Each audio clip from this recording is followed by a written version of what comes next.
wasn't holding you. I can't see the end, but we'll see it through.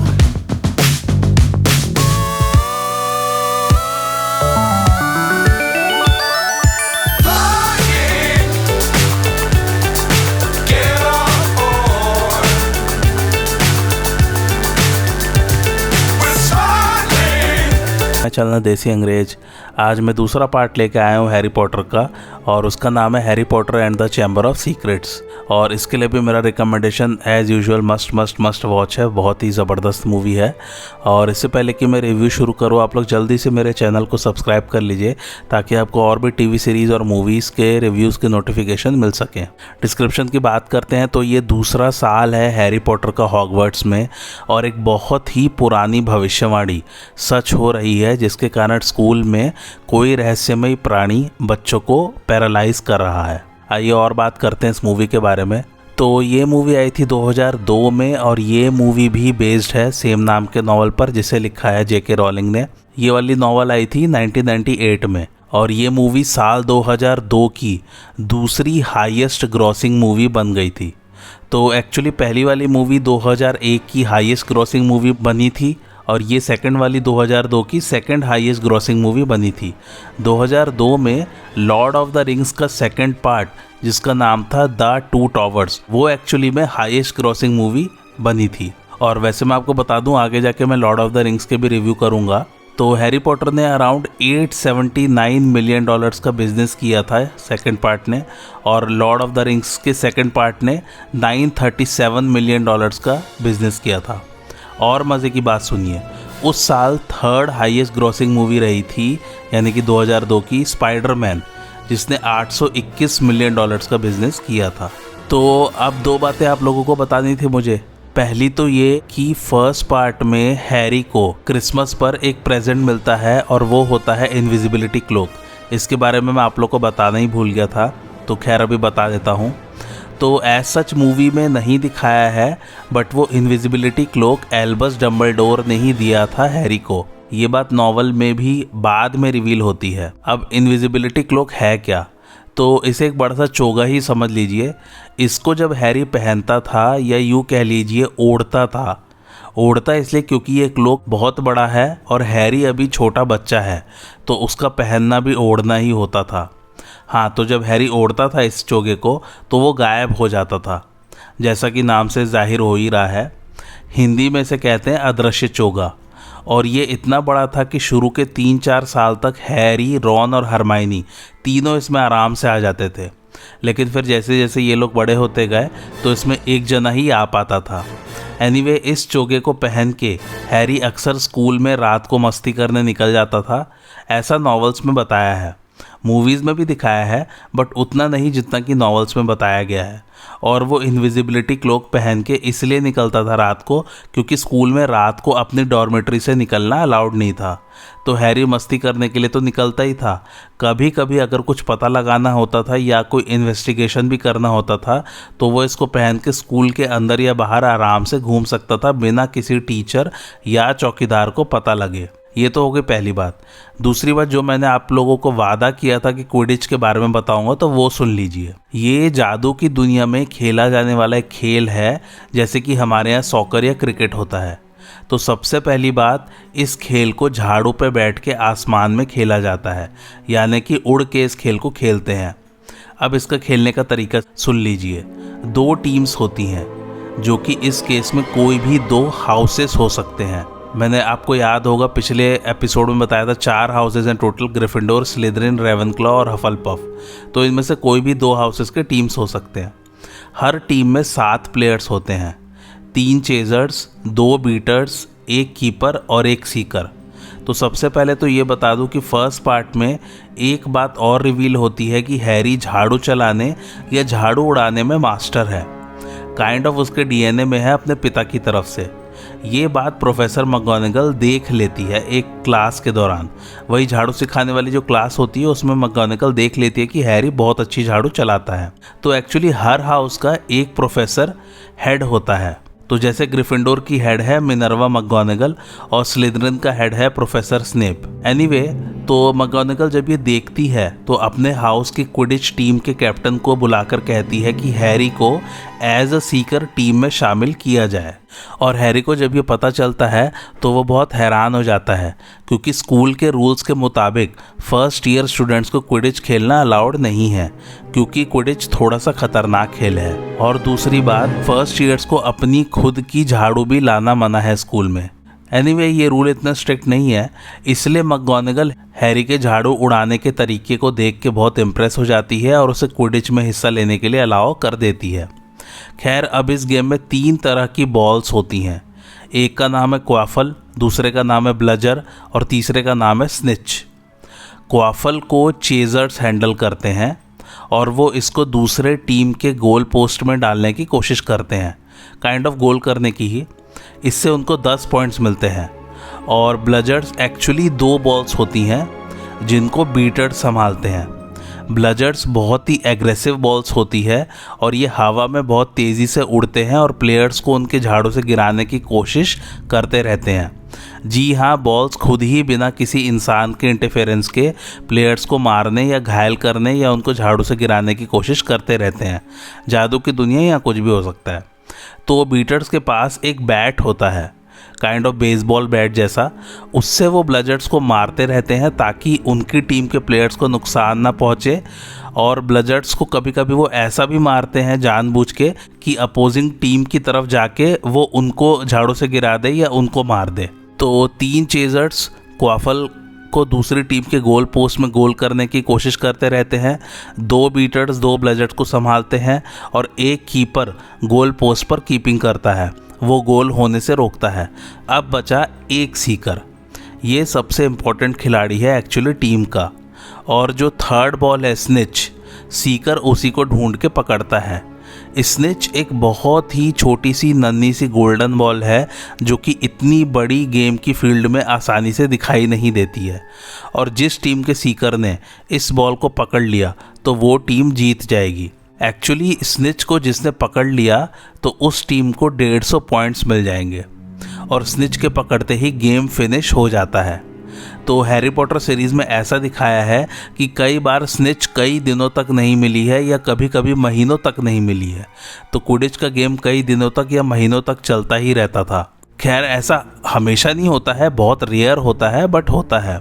और एक मज़ेदार बात, अगर मान लीजिए अपोजिंग टीम ने क्वाफल को गोल कर करके 200 पॉइंट्स कर लिए हैं, यानी कि 20 गोल कर दिए हैं, और अपनी टीम ने मान लो मात्र 20 पॉइंट्स ही गोल किए हैं, और अगर उनको स्निच मिल भी गया तो उनका टोटल टैली होगा 170 पॉइंट्स। तो गेम तो ख़त्म हो ही गया, लेकिन सामने वाली टीम जीत जाएगी क्योंकि उनके पॉइंट ज़्यादा है। बट ऐसा बहुत रेयर केसेस में होता है, बट हाँ होता है। तो अगर आपने स्निच पकड़ ली, इसका मतलब ये नहीं कि आप जीत ही जाएंगे। स्निच का पकड़ना सिर्फ इस बात का सबूत है कि गेम ख़त्म। तो ये थे सिंपल से रूल्स और रेगुलेशंस गेम के। और हैरी को सीकर वाली पोजीशन ही मिलती है। उसका काम है स्निच को पकड़ना, और वो पिछले 100 सालों में सबसे यंगेस्ट सीकर बन जाता है। आइए अब सेकंड पार्ट की सीधा कहानी शुरू करते हैं। तो हैरी पॉटर गर्मी की छुट्टियां डर्सलीज के साथ बिता रहा है। अब हैरी को खुद का एक कमरा मिल चुका है रहने के लिए, क्योंकि स्कूल से थोड़ी डांट पड़ती है डर्सलीज को कि हैरी सीढ़ी के नीचे इतनी छोटी अलमारी में क्यों रहता है या क्यों रहेगा।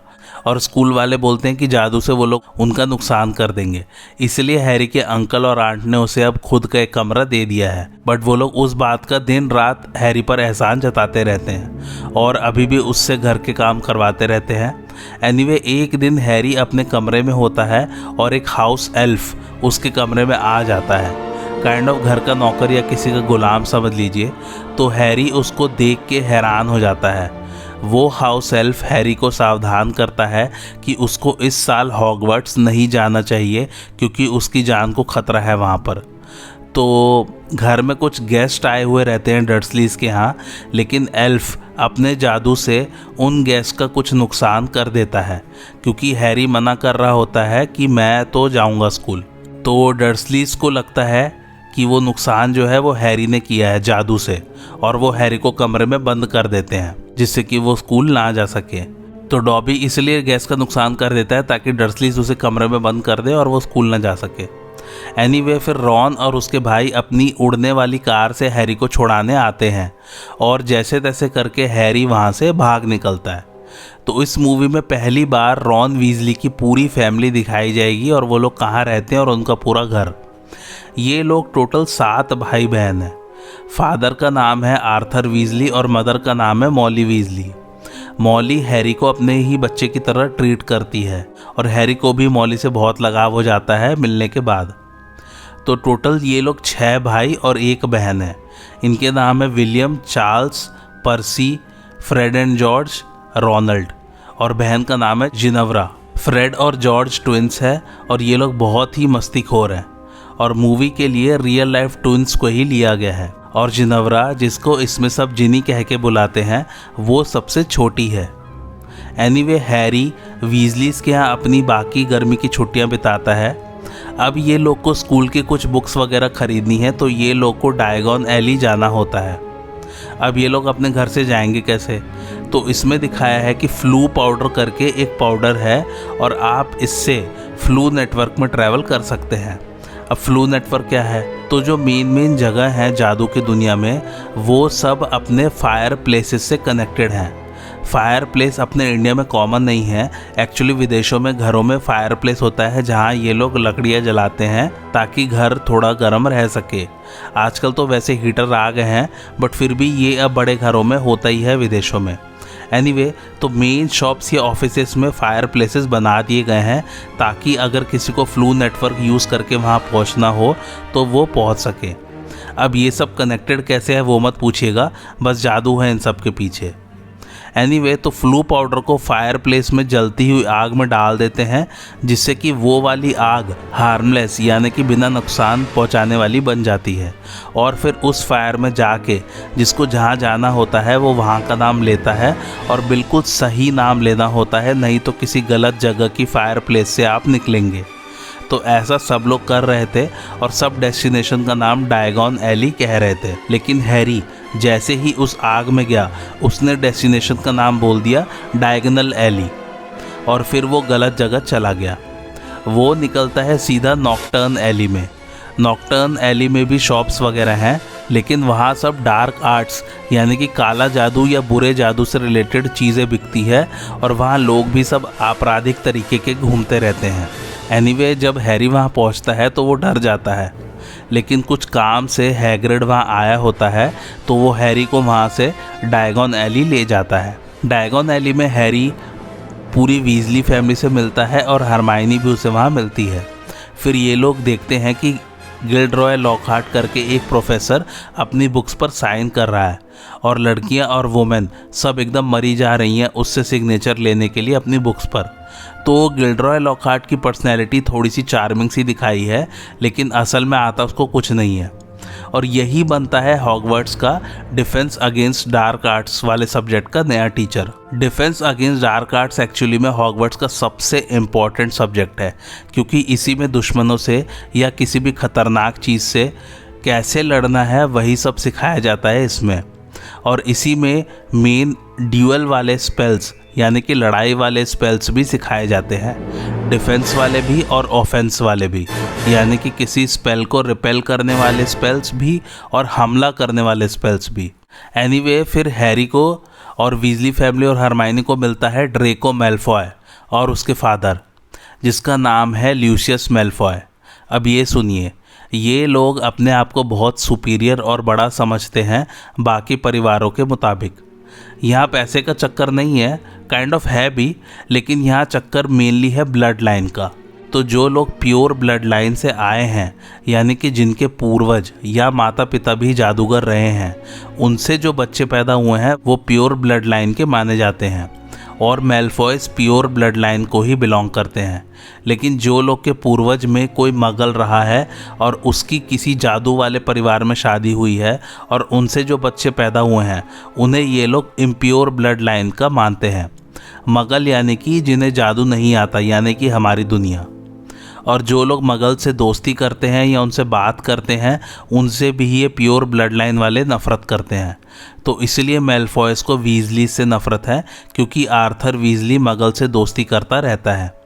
एनीवे ड्रेको के फादर ल्यूसियस मैल्फॉय कुछ तो भी उल्टा सीधा कहकर चला जाता है इनको, लेकिन जिनी के हाथ में एक बकेट होती है, तो उस बकेट में ल्यूसियस मैल्फॉय एक बुक डाल देता है बातों बातों में, और ये बात हैरी नोटिस कर लेता है। खैर अब बारी आती है हॉगवर्ट्स जाने की। तो वही प्लेटफॉर्म 9:45 से ये लोग हॉगवर्ट्स एक्सप्रेस वाले प्लेटफॉर्म पर जा रहे होते हैं कि किसी कारण से वो रास्ता बंद हो जाता है। बाकी वीजली के भाई बहन तो निकल जाते हैं, लेकिन हैरी और रॉन रह जाते हैं। फिर ये लोग हॉगवर्ट्स वही उड़ने वाली कार से जैसे तैसे करके पहुंचते हैं। वहाँ इनकी गाड़ी एक पेड़ में अटक जाती है और वो पेड़ इनकी कार को बुरी तरह पीट के फेंक देता है। जी हाँ, पेड़ कार को पीट देता है। सब कुछ पॉसिबल है जादू की दुनिया में। और इस चक्कर में रॉन की छड़ी टूट जाती है। अब इन लोग को डिटेंशन मिल जाता है। डिटेंशन मतलब पनिशमेंट, जिसमें इन्हें कोई भी टीचर जो भी काम बोलेगा वो इन्हें करना पड़ेगा, क्योंकि ऐसे उड़ने वाली कार से आना हॉगवर्ट्स में अलाउड नहीं है, इसलिए इन लोग को डिटेंशन मिलती है। तो खैर क्लासेस शुरू हो चुकी हैं। अब एक दिन वही प्रोफेसर गिल्डरॉय लॉकहार्ट के साथ हैरी पॉटर डिटेंशन में होता है और वो अपने फैंस के लेटर्स का जवाब दे रहा है। जी हाँ, इसमें दिखाया कि गिल्डरॉय लॉकहार्ट बहुत मशहूर है जादू की दुनिया में, तो वो अपने फैंस के लेटर्स का जवाब दे रहा है और वो हैरी को बोलता है कि उसे सारे लेटर्स के जवाब देने हैं। तभी हैरी को कुछ आवाज़ सुनाई देने लग जाती है और वो प्रोफेसर से पूछता है कि क्या आपको कुछ सुनाई दे रहा है, तो प्रोफेसर लॉकहार्ट बोलते हैं कि नहीं तो। और फिर हैरी उस आवाज़ का पीछा करते करते जाता है तो देखता है कि हॉगवर्ट्स के गार्ड फिल्च की बिल्ली पत्थर सी बन के काइंड ऑफ फ्रोज़न हो गई है।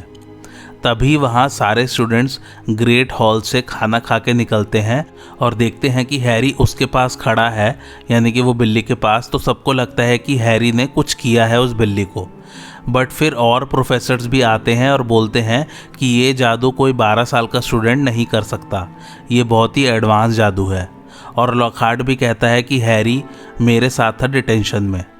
और उस स्कूल की दीवार पर लिखा होता है खून से कि रहस्यमयी तहखाने को खोला जा चुका है और वारिस के दुश्मन खबरदार।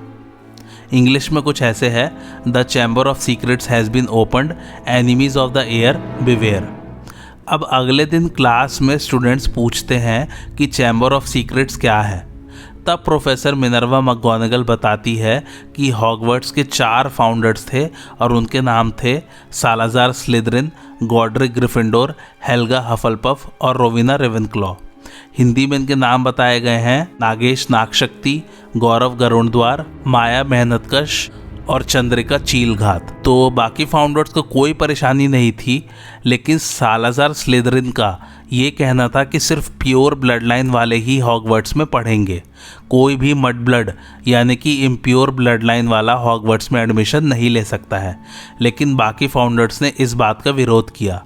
तो सालाज़ार स्लिदरिन ने क्या किया, उसने एक चैम्बर बनाया और कहते हैं कि उसमें कोई भयानक जानवर रहता है जो कि मड ब्लड्स को मार सकता है और वो हॉगवर्ट्स के अंदर ही कहीं पर है और उसको सिर्फ सालाज़ार या उसका कोई वारिस यानी कि उसका कोई वंशज ही खोल सकता है उस चैम्बर ऑफ सीक्रेट्स को, और उस जानवर को भी कंट्रोल कर सकता है। अच्छा, सभी हाउसेस के सिंबल्स हैं एनिमल के रूप में, जैसे स्लिदरिन का है सांप, ग्रिफिंडोर का है शेर, हफलपफ का है बैजर और रेवेनक्लॉ का है ईगल। अब हैरी, रॉन और हरमाइनी को लगता है कि शायद मैल्फॉय ही स्लिदरिन का वारिस है। तो हरमाइनी कहती है कि एक तरीका है जिससे पता लगाया जा सकता है, और हरमाइनी फिर बनाती है पॉलीजूस पोशन। ये ऐसा पोशन है जिसको पीते ही इंसान किसी दूसरे इंसान का रूप ले लेता है, बट इस पोशन में उस इंसान का कुछ होना चाहिए, जैसे कि बाल या नाखून। लेकिन इस पोशन का असर सिर्फ कुछ समय के लिए ही रहता है और फिर हैरी और रॉन मैल्फॉय के 2 दोस्त बन के जाते हैं वो पोशन पी के। लेकिन उन लोगों को कुछ पता नहीं चलता, बस इतना पता चलता है कि मैल्फॉय उसका वारिस नहीं है। फिर एक क्विडिच के गेम में कोई हैरी को ब्लेजर से मारने की कोशिश करता है और उसका हाथ टूट जाता है, तो वो हॉस्पिटल में होता है। तो वो हाउस एल्फ जो कि सबसे शुरू में हैरी के कमरे में आया था वो आता है मिलने। उस हाउस एल्फ का नाम है डॉबी। फिर हैरी को बातों बातों में पता चलता है कि शुरू से अब तक सारा कांड डॉबी ही कर रहा था। वो प्लेटफॉर्म पर रास्ता बंद कर देना और क्विडिच में हैरी को घायल करना, ये सब डॉबी ही कर रहा था, क्योंकि डॉबी चाहता है कि हैरी वापस चला जाए हॉगवर्ट्स से और हॉगवर्ट्स में ना रहे। तो हैरी डॉबी पर बहुत गुस्सा करता है। एनीवे, एक दिन ड्यूअल की क्लास होती है, तो उसी दौरान हैरी एक सांप से बात करता है। तो एक्चुअली सालाज़ार का सांप का सिंबल इसलिए है क्योंकि वो सांप से बातें कर सकता था। तो सभी स्टूडेंट्स उस ड्यूअल वाली क्लास में हैरान हो जाते हैं कि हैरी सांप से कैसे बात कर सकता है। इसका मतलब है कि वो ही सालाज़ार स्लिदरिन का वारिस है, और सबको लगता है कि उसी ने वो चैम्बर ऑफ सीक्रेट्स खोला है। फिर एक दिन हैरी को एक डायरी मिलती है, वो पूरी खाली होती है। उस डायरी में हैरी जो भी लिखता था उसका जवाब उसके पास उसी डायरी से आता था। वो फिर चैम्बर ऑफ सीक्रेट्स के बारे में उस डायरी से पूछता है और उसे पता चलता है कि 50 साल पहले चैम्बर ऑफ सीक्रेट्स को किसी ने खोला था और तब एक लड़की की मौत हो गई थी और तब स्कूल बंद करने की नौबत आ गई थी, और अभी भी 1-2 स्टूडेंट्स पत्थर बन चुके हैं, मरे नहीं हैं, बस काइंड ऑफ फ्रोजन से हो गए हैं। तो स्कूल बंद करने की बात हो रही है। तो हैरी परेशान हो जाता है कि मैं कहाँ जाऊँगा, इसलिए वो फिर इसको इन्वेस्टिगेट करने निकलता है। और इसमें लास्ट में वोल्डेमॉर्ट वापस आता है, बट खुद वोल्डेमॉर्ट नहीं आता बल्कि स्टूडेंट वोल्डेमॉर्ट आता है जब वो हॉगवर्ट्स में पढ़ता था। अब आगे क्या होता है ये जानने के लिए आप लोग मूवी देखिए।